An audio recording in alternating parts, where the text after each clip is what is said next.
years, and it's something that I have a great pleasure to steward, because it's what we're doing is creating really community. And I'll talk a little bit about through the presentation as to what I mean by that.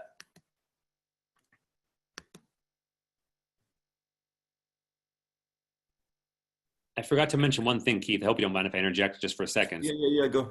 We did get Keith's permission to record his presentation today, so we are going to try to record that. I'm not exactly sure the extent to which it's going to record everyone's faces along with Keith's. So if you don't want to be part of the recording, feel free to stop your video.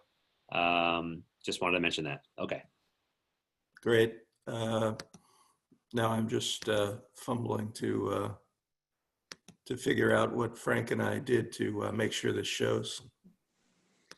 Fair enough. And I just re-enabled share screen, so you should be able to take that over. Okay, thanks.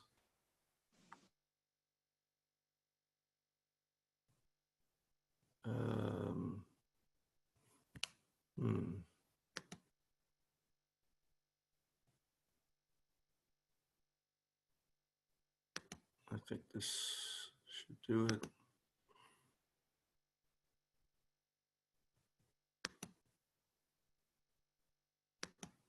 Are you seeing my screen now?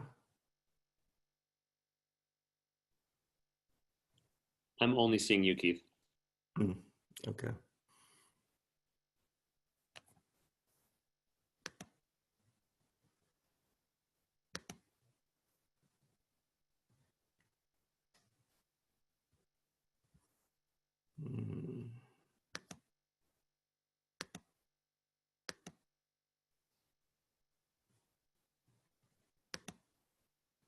So Frank, you authorized his screen share?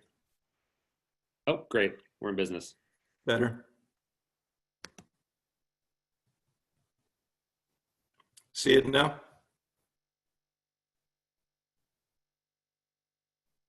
Yep, I can see it. Okay, great. Thanks very much.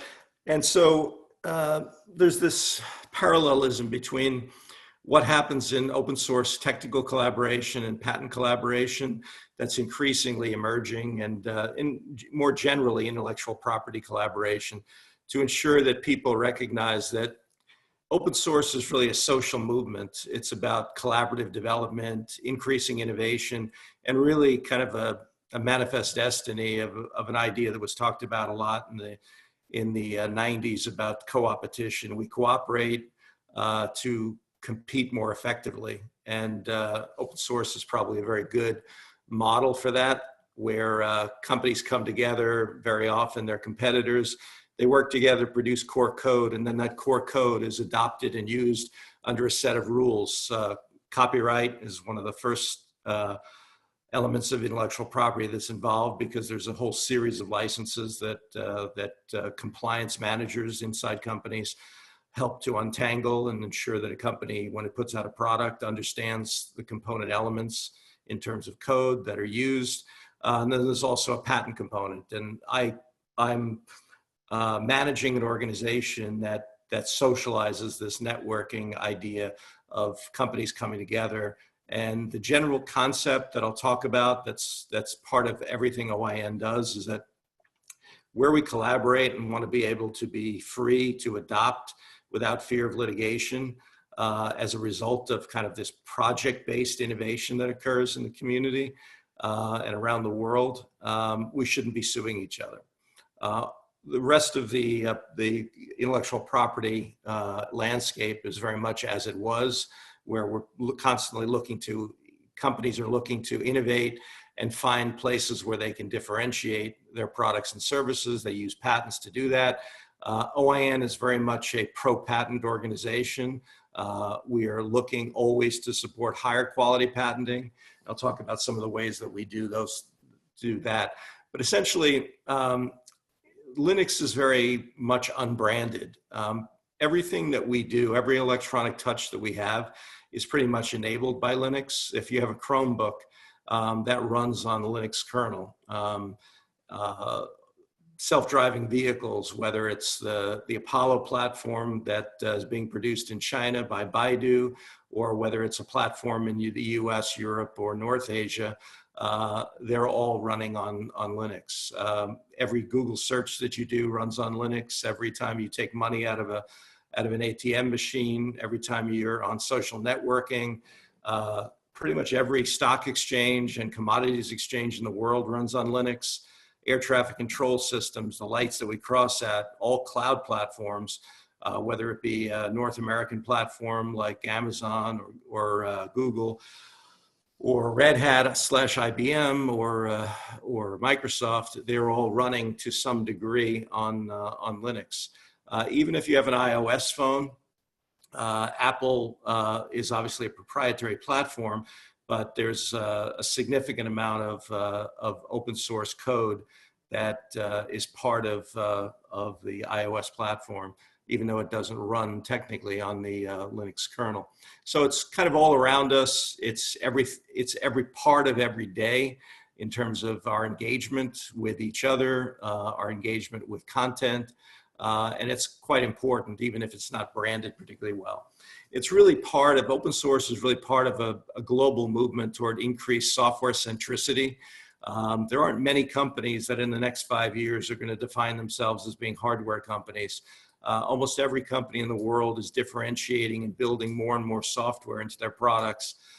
When we started talking to kind of heavy machinery companies, whether it be John Deere or Kubota or any of the other companies, Caterpillar, they're all very interested, and many of those that I just mentioned are part of our network, our community, because of the importance of software, even to a business that historically is very much driven by individuals, trained individuals, and I think as a result of the importance of software to be able to provide control and create safer environments for people around work sites in a variety of applications. These companies have kind of gotten the message about the importance of software. In other arenas like electronics and telecom, you'd expect it, but pretty much every power grid is undergoing a transformation right now as well. And so that's not something we would have thought about 5 to 10 years ago. This notion of siloed development is really kind of, there are things that companies develop discreetly, but for the most part, because of the rise of software and the rise of open source as this modality, companies are collaborating more and more to produce content, produce code that truly can be shared and used. And that approach, taking shortcuts by building on each other's ideas, following certain regulations and rules, that's become part of the fabric of how companies operate. Particularly, it started in telecom and the enterprise, and it's spread to many, many, many different industries. And the diversity, the fact that we break down barriers through this collaborative activity between, not only between competitors and companies, but between political systems, technology is global, and the ability to contribute is global. And so smart people anywhere in the world are able to contribute and create higher levels of innovation. It's really about the democratization of innovation. It's providing access so that people don't have to, they can invent in situ without having to leave wherever they live in the world. They can contribute to projects remotely. And what it results is higher levels of innovation, more value to be able to be adopted, to be able to produce better products that are produced at a lower cost and offer a higher innovative component. Just looking at the Linux Foundation, which is one of the major project-based collaboration environments, they are really ushering in this notion, probably more than anybody else, of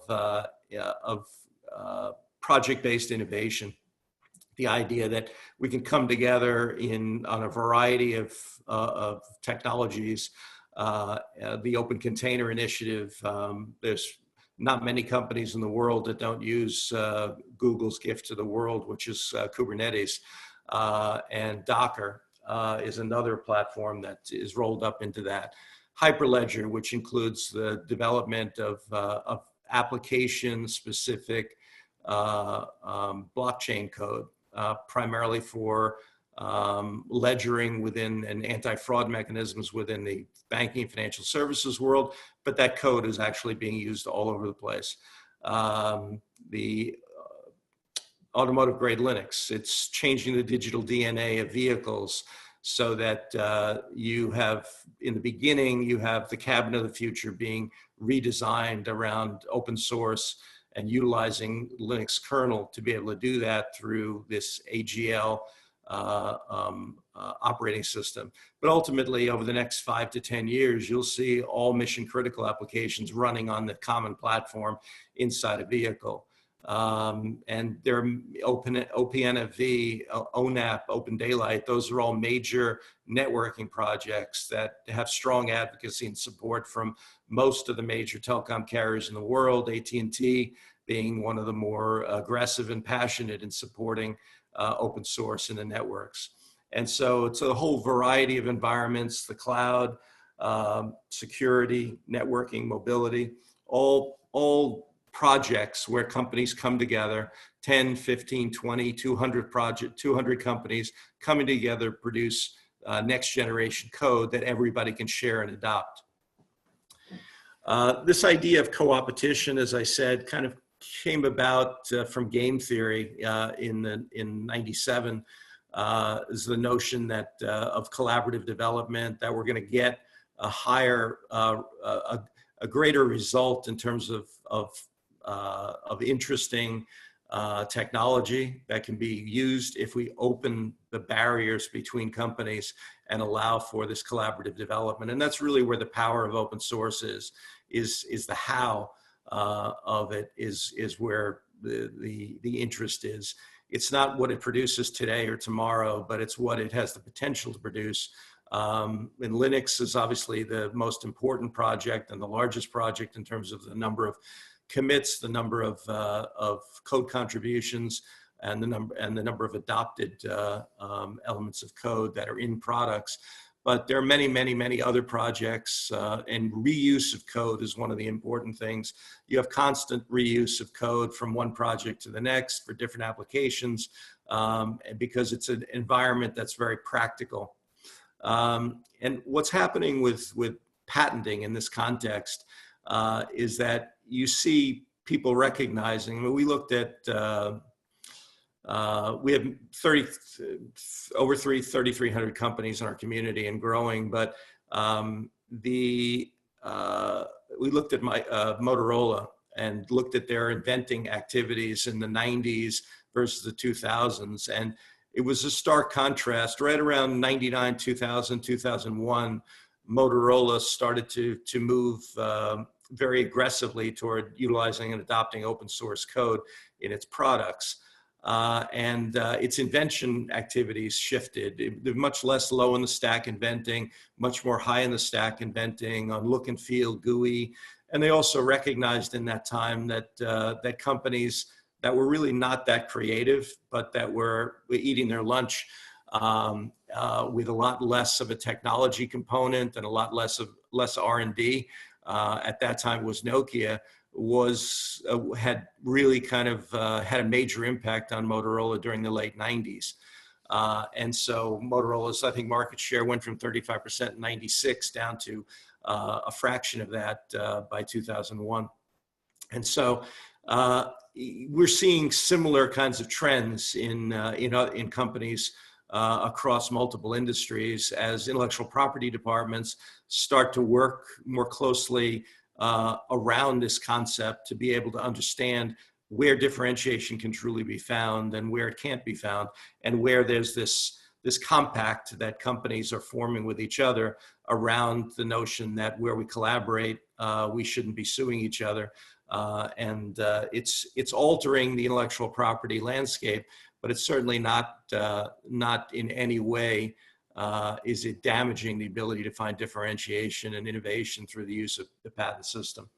And so this idea of open and closed, the duality of it, is something that more and more companies are coming to grips with. And more IP departments it's actually provided an opportunity. I mean, many of you will maybe resonate with this, but I've always looked at the IP departments I've been in, or run, or coordinated with as a business person inside companies, as there's a strategic dialogue that goes on inside a company. And very often, the IP directors, people on the IP team, are disenfranchised when it comes to that kind of discussion. And I think it's damaging to the ability to really to have as much of an impact as an IP department should have on the production and protection of novelty inside a company. And so I think this is actually creating an opportunity, the advent of open source, because a lot of people their mental model is shifting, if not fracturing, as they deal with the fact that there's this I'd say it's a major discontinuity in terms of how technology is developed, and the move to software, which is also quite different for a lot of companies.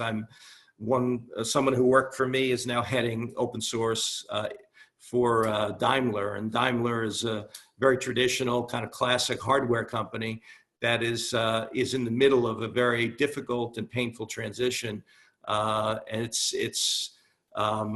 they had to physically locate the software group in Berlin so that it could actually develop its free and outside the physical reach of the parent, so that they could actually tap into the creatives that exist in that part of Germany to be able to then positively influence how a hardware company adjusts to being more software centric.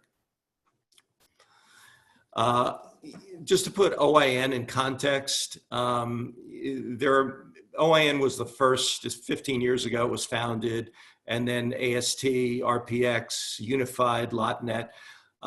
These are all cousin organizations, I would say.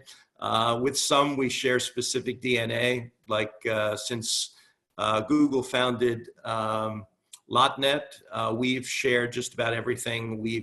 All the back office, all of our contacts, the people who actually call people about joining the network. We've shared everything we have with LotNet, which is really designed as an anti-privateering program that Google developed, and I consulted on when it was first formed.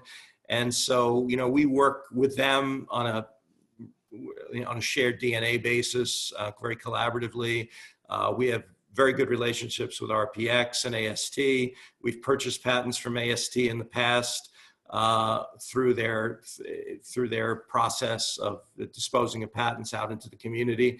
Afterwards, after they're licensed their members, Unified Patents does IPRs and a number of other things.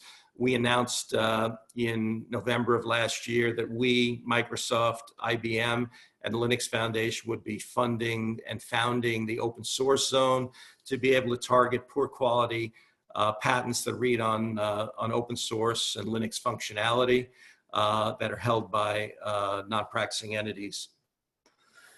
And so we evolved from our founding 15 years ago.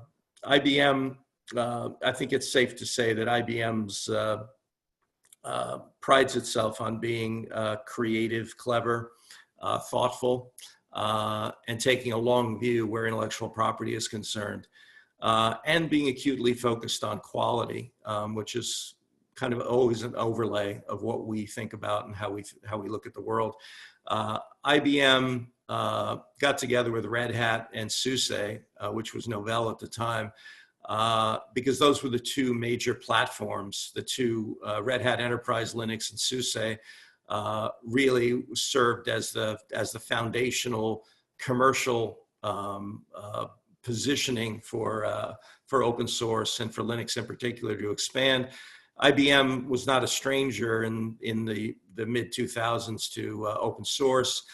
It made its first $1 billion investment in open source in '99.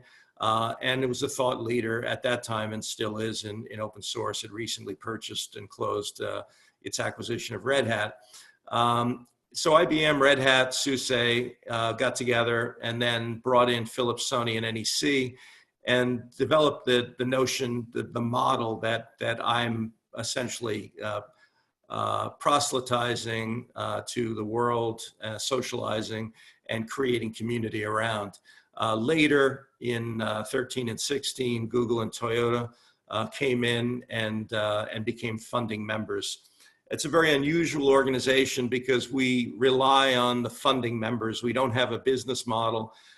We work in a very polarized community where you have people who are on extremes. One, you've got the companies that have come to open source in the last, probably mostly in the last 5 to 10 years, that come from backgrounds of being very much proprietary companies, developing their own technology, and maybe even having successful licensing programs like IBM, Sony, Philips, AT&T, which are all in our community as licensees. Some of them also founders and funders.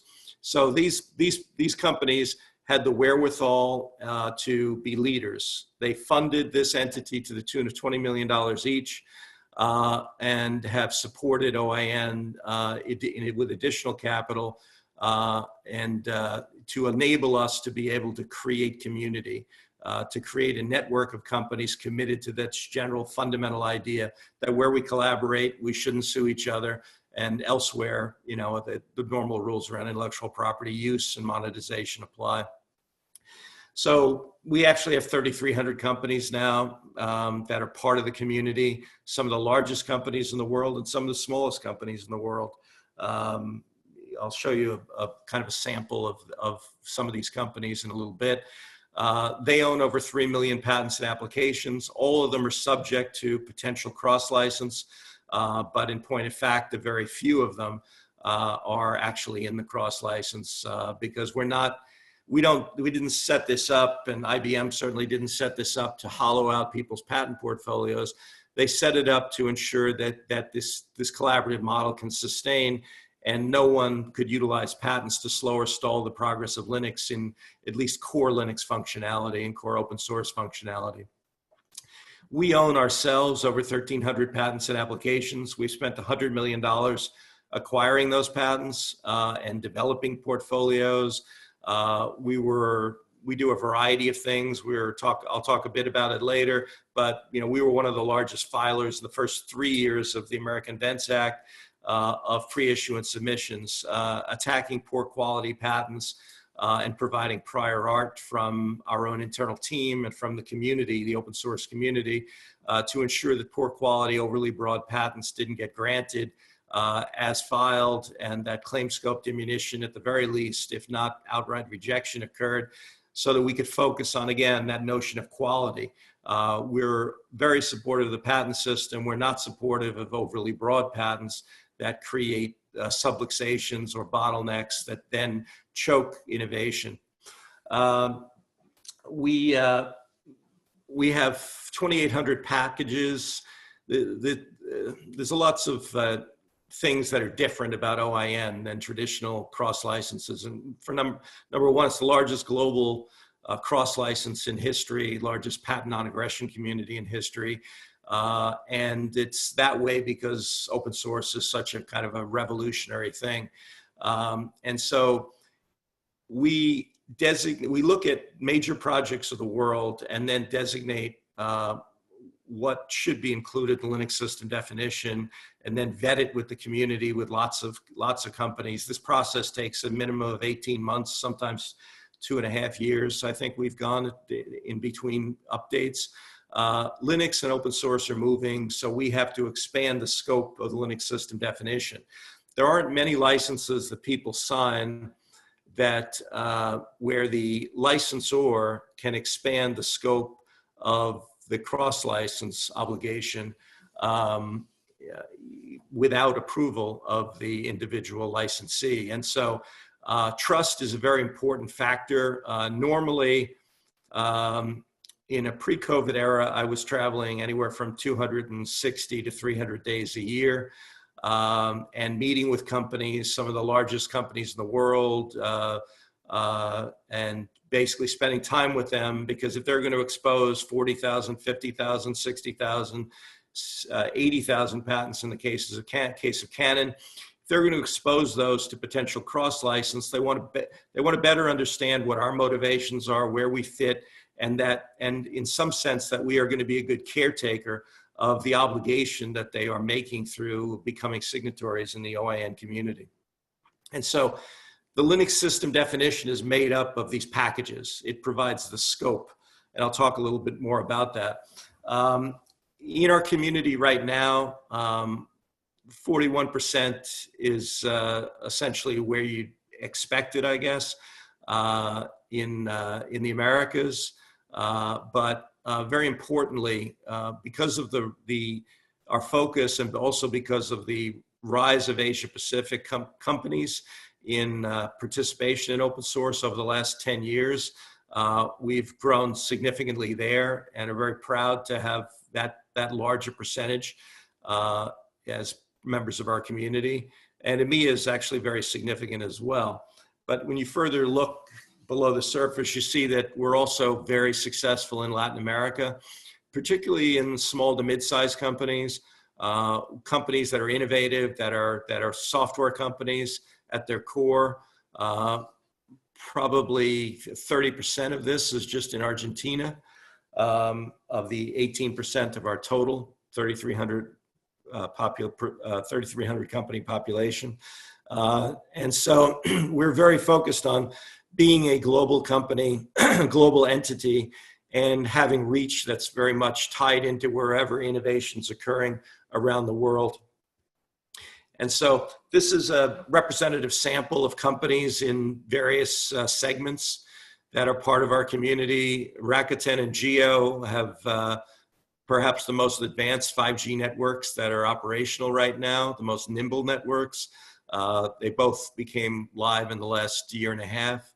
KDDI, AT&T, Verizon, Vodafone. I mean, these are all major players. Internet companies. JD.com does more transactions in a day than any other online sales service in the world. Yahoo, obviously, Facebook, Twitter, Alibaba. We have all of the big, the major companies: Baidu, Ali, Tencent, the Ant Group, which is Ant Financial, which is Alipay. The largest transaction platform in the world on a daily basis. Salesforce, Yokogawa, networking companies, Juniper, Cisco. Most of the major automotive companies in the world are part of our community. And Toyota, even got to the point where they recognized that they were essentially in a metal bending business, and they were number one, but in a market that was dangerously shifting and being disintermediated in terms of value by a smartphone and a Velcro. And they knew they needed to have a platform that they also knew at a fundamental level. And I think you see this with Ford, and maybe less so with GM, but you see a recognition that these companies need to emerge from the kind of stagnant situation that they've been in by redefining themselves as tech companies. And I think Toyota really prides itself on being a tech company, and as does Daimler, and many companies do that are in the auto space. But for many years, and this sounds a little harsh, but they've been eating their food pre-chewed by forming unreasonable levels of reliance on tier one suppliers. And those tier one suppliers are now going through a reordering of their relationships with all these companies and many more that are part of our community and that are increasingly reliant on software. And so I think it's a good thing for the auto sector as automobiles change and shift to become different kinds of environments than just getting us from A to B, and especially as self-driving becomes more prevalent over the next set of years. And so you see the same thing in banking and financial services. These are companies that maybe didn't have the rich history of the auto companies, but they're going through a similar level of reordering of their relationships with their suppliers as they try and get involved in in more fintech kind of, the SMBC, Sumitomo Mitsui Bank Corporation, just joined our community. They're one of the largest, one of the 3 largest hyperbanks in Japan. And they recognize the need to incorporate Hyperledger code into their network. They were one of the first major banks in the world to do so. And most banks by now are utilizing blockchain code. But it's not unusual that, companies like Ant Financial, Tencent, which has 30% of the mobile payments business in China, and having the balance of that, the remaining 70%. I mean, these are gigantic companies, and every one of the mobile payments in China is cleared by one institution, UnionPay, which is a massive company, incredibly reliant on software and increasingly open source software. So this just gives you a feel of the kinds of companies that are part of the community, but they're really, they're 3,300, and there are, kind of just a world-beating class of companies. There aren't many companies that are not part of our community. Huawei joined our community just 4 months ago. Baidu, as I said, is in the community. Most of the 26, I think 16 of the 26 automakers in China are part of our community. And you go down sector by sector. Once there's maturity and technical adoption of open source code, there tends very much to be a movement toward joining OIN. There's an inevitability to open source and adoption of open source code because of the efficiencies and the innovation benefit.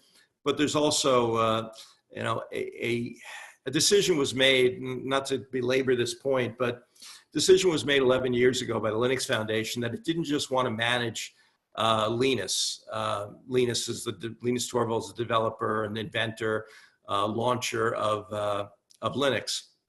And they recognized that there were many, many opportunities to bring companies together in new technology areas and new sectors to be able to collaborate, to be able to advance technology development in software. And so they made a conscious decision that they wouldn't use the GPL v3, which has components of it that are somewhat polarizing, and that they would use only what are called permissive licenses. The Eclipse Foundation has a permissive license that can be used by anyone. Apache has a permissive license that can be used by anyone, and they're probably the 2 most popular permissive licenses used today.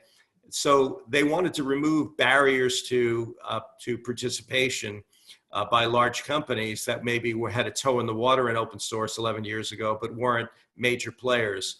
And so what they did is launch a whole series of projects, hundreds of them literally, in the last 11 years, and all done under permissive licenses, and all somewhat concerning because the Linux Foundation knew this, but they were exposing companies to patent risk.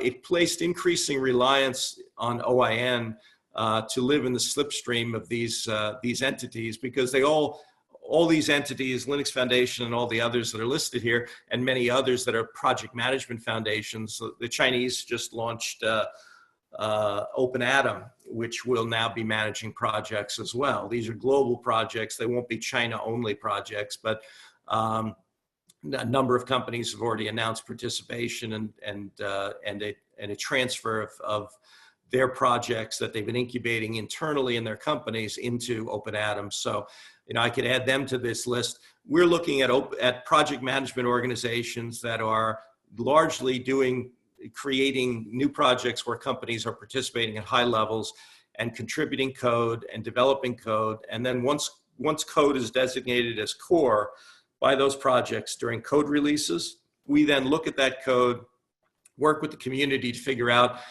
from our technical committee, which is one representative from each of our member companies, to an OIN Technical Advisory Council that we formed last year, about 18 months ago, which has a range of companies from around the world that help us vet this core code to make sure that it truly is core and that it's getting wide adoption. And then we we nominate that for inclusion in the Linux system definition, and our board approves. what comes out of committee.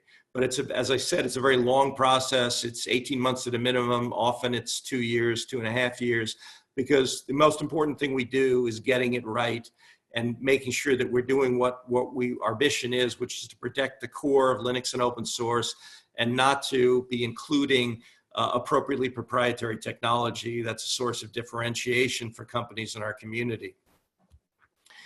And so the scope of the cross-license, it's largely, I mean, there's a whole list of code, and if you don't work in software, this won't be very significant for you. You can recognize Google, but Google manages 2 curated projects, Chrome, which supports their Chromebooks, and Android, which supports just about 80% of communication through mobile networks on the face of the earth.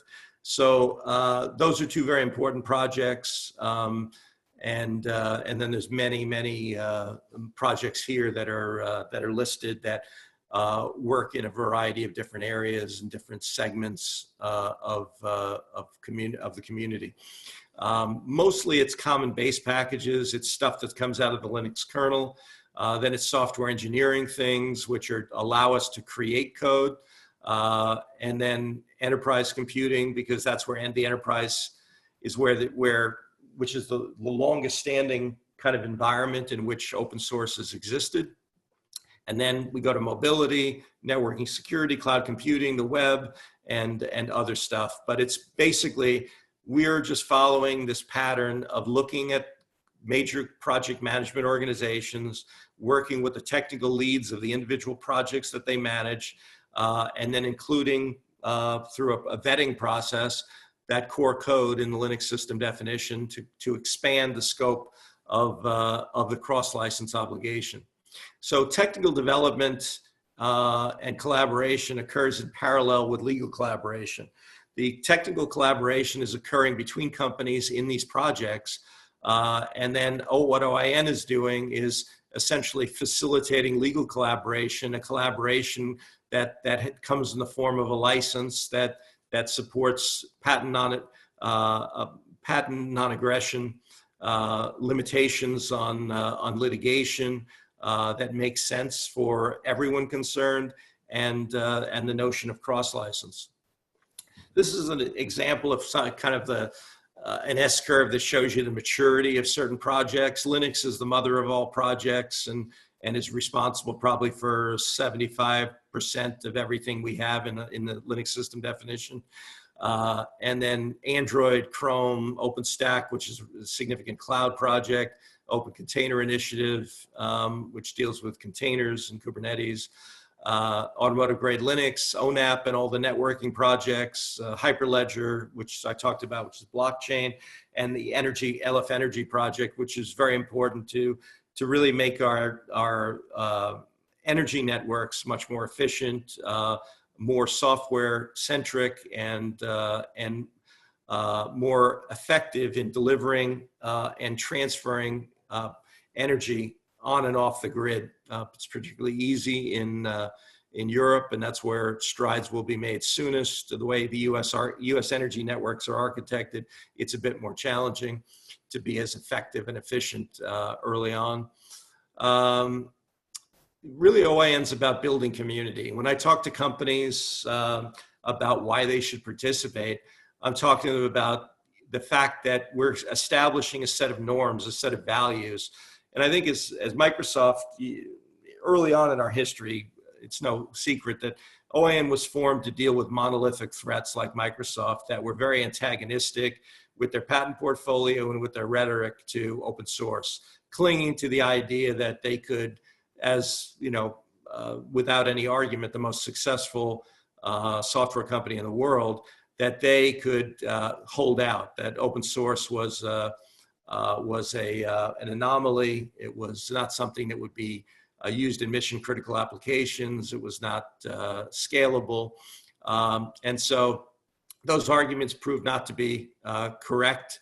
And in order to grow its Azure business, which is its cloud business, Microsoft recognized that there was no way to get from from where they were to where they wanted to be unless they embraced open source and recognized this duality of open and proprietary, which I talked about earlier. And they came to me and they said, you know, we recognize we need to participate in the community, which was a major development for the community and for OIN, because in some sense it was what we were created to be able to have an effect to limit the negative impact that they and companies like them that were absolutely committed to utilizing patents to slow and stall the progress of Linux. They came to me and they said, you know, we recognize that when it all comes down to it, OIN's a litmus test of whether we're authentic in the community. And if we don't participate, we thought we could just stay outside and be fine, but we're not able to hire people at the rates we want because Linus Torvalds once told me there are 35 million coders in the world. There are 1,000 that matter.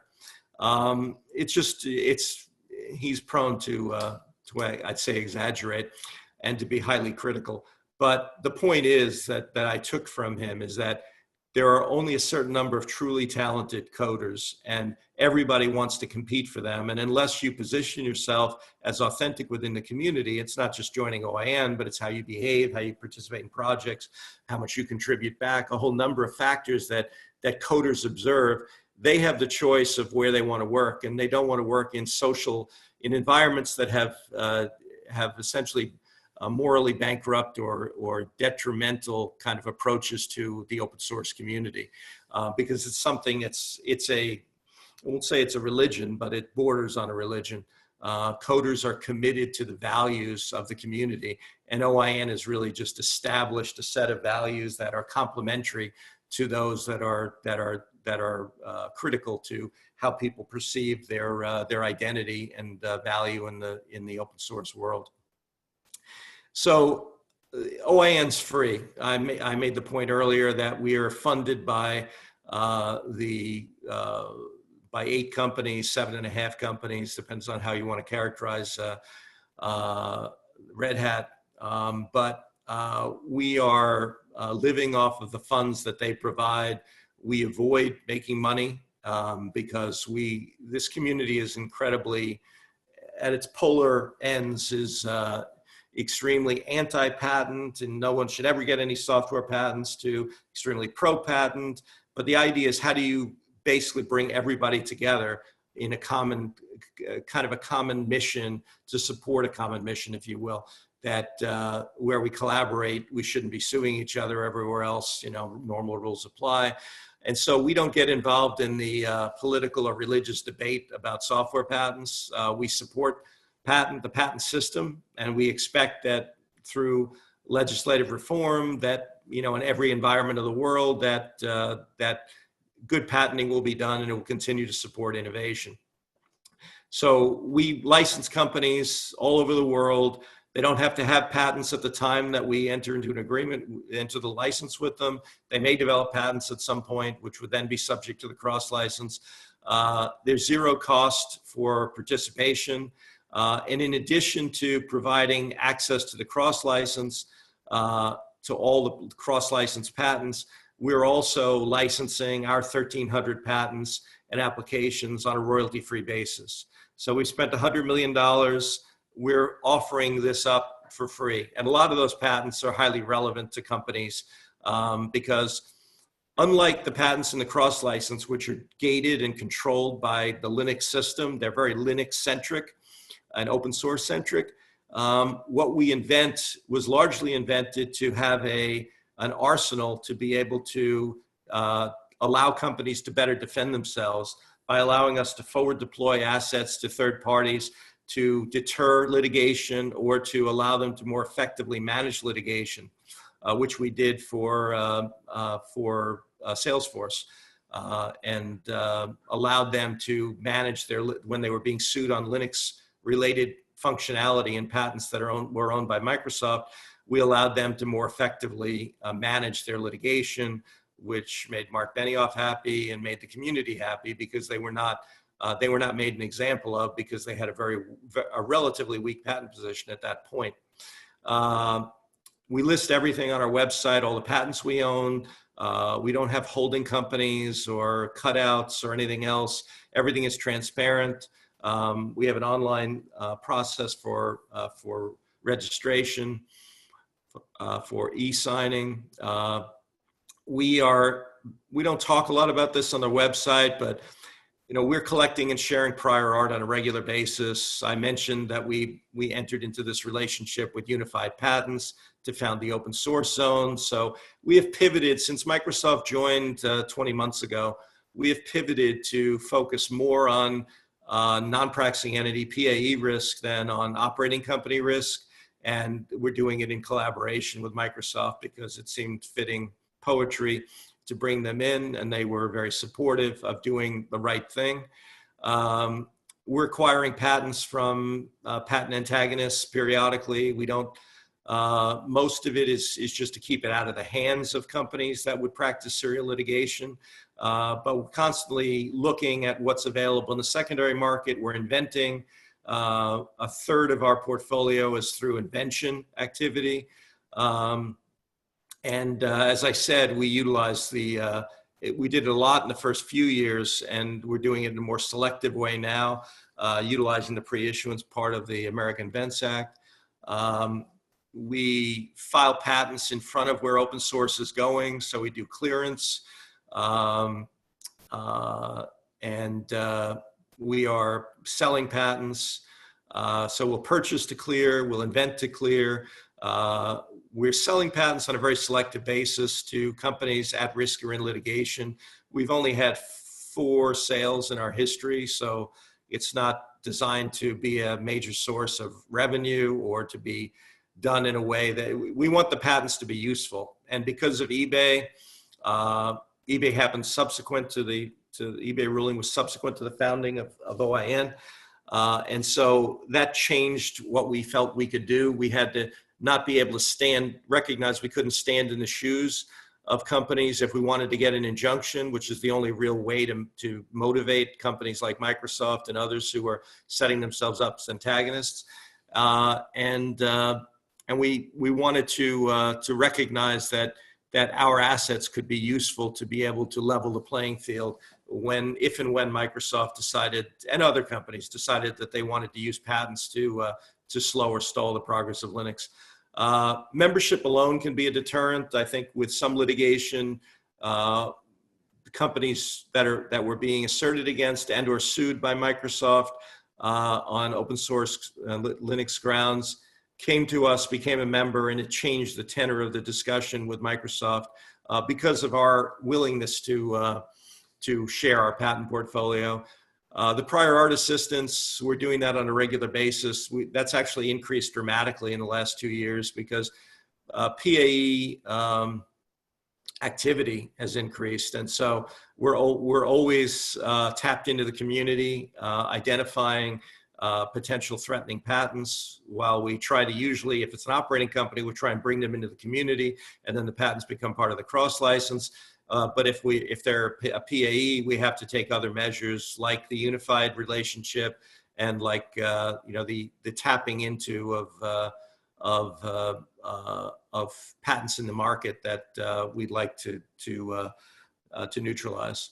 And so ultimately, the only companies that, once a company is recognizing that it's utilizing open source in a significant way, once that realization becomes part of their consciousness, then OIN becomes a relatively easy decision, because the only companies that at the end of the day will be left standing outside of the OIN community are companies that want to be able to utilize their patents to sue on Linux related grounds. And so we don't see that there are going to be many companies that are in that category. If you look at the companies we already have, these are some of the largest, most successful licensing companies in the world.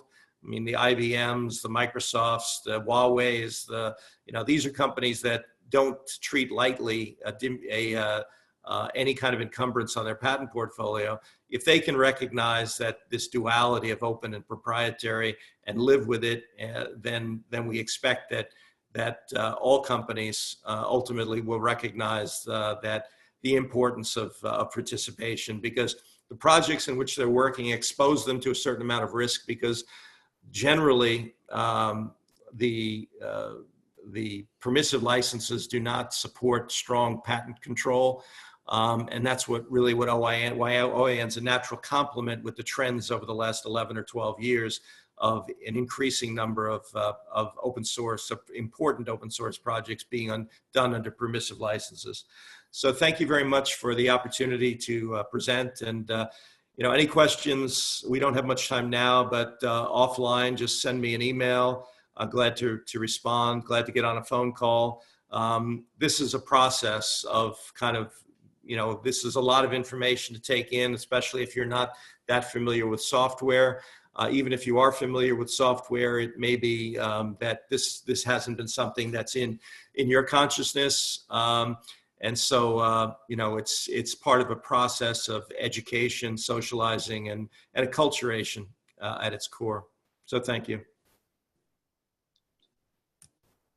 Thanks, Keith. That was a great presentation. Really enjoyed it. Sure, my pleasure. For those still on here, maybe we can give Keith a applause reaction. There you go. All right. Excellent.